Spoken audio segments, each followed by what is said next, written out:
Flyers and Canadiens back with it in a moment. Canadiens trying to get into the playoff hunt. Both teams scoring goals, but the big difference is the Flyers are not allowing as many as Montreal. Flyers power play needs to improve. The penalty killing has been excellent, and the guy that can get that power play going obviously would be Paul Coffey. But that first shift, Montreal threw 2 heavy hits, had 2 good scoring chances, 3 good scoring chances on their very first shift of the hockey game. In fact, in their last 10 road games, they've only lost 2. They've had 5 ties and 3 wins, so they're gutting it out, and they just want to stay close until some of these regulars get back in uniform. Just before that successful road stretch, there were rumblings that Mario Tremblay's job was in jeopardy, but when isn't a Montreal Canadiens head coach? His job not in jeopardy unless the team's sitting atop the standings or carrying the cup around the ice. Here's Rod. Pressure by the Lindros line. And when you're in front of that net and you're not checked, the last guy that you want to leave in front of that net is John LeClair. But Lindros harassed Quintal from behind. That forced the giveaway right there. And LeClair on the spin around made no mistake. Who will ever forget John LeClair's first game against Montreal after the trade up at the Montreal Forum? He had the hat trick. He had the fans in Montreal cheering for him by the 3rd period. And he has just continued to roll ever since that game against Montreal. Better than a goal a game against his ex-team. Unassisted goal at .331. So the Flyers have, might have been the C on the board there for Trump Castle. Well, again, the Legion of Doom gets some chances. Here, Michael Renberg could not control the bouncing puck. See how all 3 complemented each other very well as Lindros had dug the puck out of the corner. And when he centered it, both Renberg and LeClair had an opportunity to put it in. So what does he do?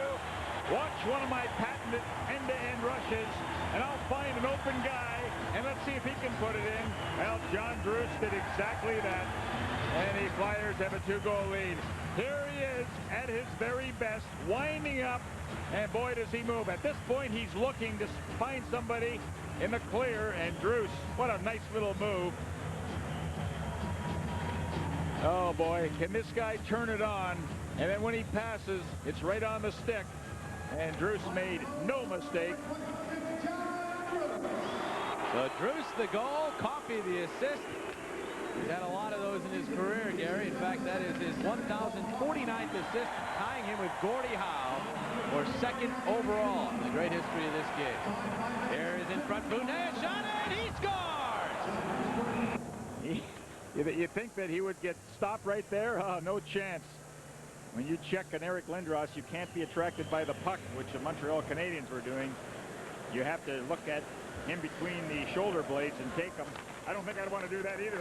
No, not exactly a great option.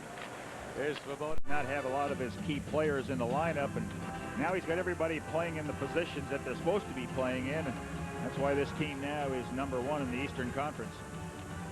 There's your first half in terms of the All-Star break. Of course, this is the last game here tonight. A very good record. Of course, a lot of it built on that 17-game unbeaten streak.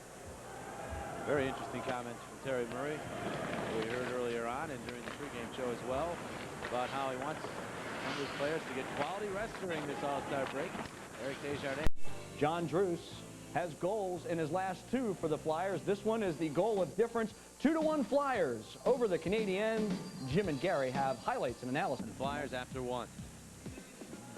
Now watch the Legion at its very best. #1 Lindros has it right here, and he's going to gain the blue line, get the good scoring chance.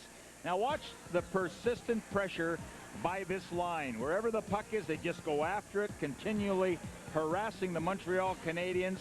And you can stop it right there. You can see it just getting into the corner, both Lindros and Renberg.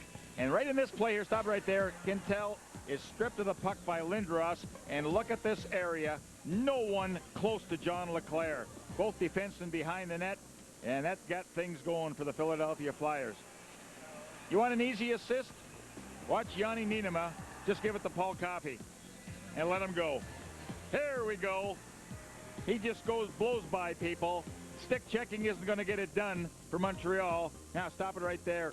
See this defenseman, Popovich? He's got to go here.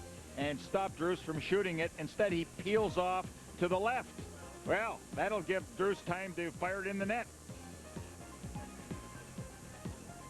Looking at the numbers, well, the 5-man unit of the Flyers, Lindros line, Niinimaa and Coffey, 10 shots on goal. 22-3 chances, overwhelming. Montreal, though, very game.